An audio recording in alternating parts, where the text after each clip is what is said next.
எங்களை ஸ்திரப்படுத்தி தீமையினின்று விலக்கி காத்துக் கொள்ளும் எங்கள் உண்மையுள்ள பரலோக பிதாவே, பாவிகளின் மேல் கிருபையாய் இருப்பவரே, எளியவர்களின் விண்ணப்பங்களை என்றைக்கும் கேட்கிறவரே, நீரே தேவன், உம்மை தவிர வேறொருவர் இல்லை என்ற விசுவாசத்தோடு எங்கள் இரட்சகர் இயேசு மூலமாய் இந்த ஜெபத்தையும் நன்றியையும் ஏறெடுக்கிறோம் அப்பா.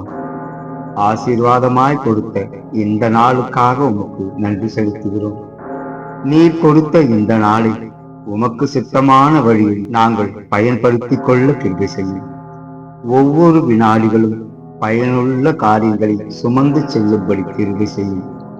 கட்டுக்கதைகளாலும் கிழவிகள் பேச்சு போன்ற புறம் கூறுதலாலும் அடுத்தவரை பற்றின இழிவான பேச்சுக்களாலும் வீண் விவாதங்களாலும் விரோதமான பேச்சுக்களாலும் கடுமையான வார்த்தைகளாலும் இந்த நாளில் மணித்துளிகளை நாங்கள் கரைப்படுத்தி விடாதபடி எங்கள் நாவுக்கும் எங்கள் பேச்சுக்கும் எங்கள் சிந்தனைகளுக்கும் காவல் வையும் அப்பா.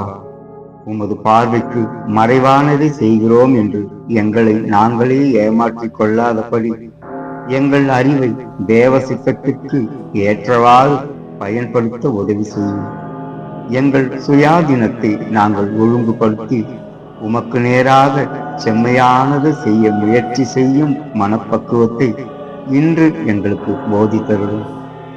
இன்று நாங்கள் செய்யும் எந்த காரியமும் எங்கள் முதிர் வயதில் நாங்கள் மன வருத்தம் அளிக்காத செயல்களாய் இருக்கட்டும்.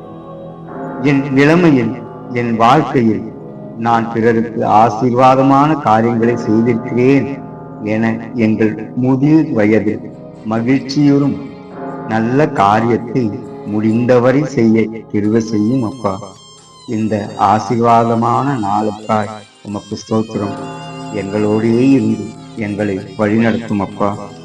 எங்கள் மீட்பர் இயேசு மூலம் ஜெபம் கேளும் பிதாவே. ஆமென், ஆமென்.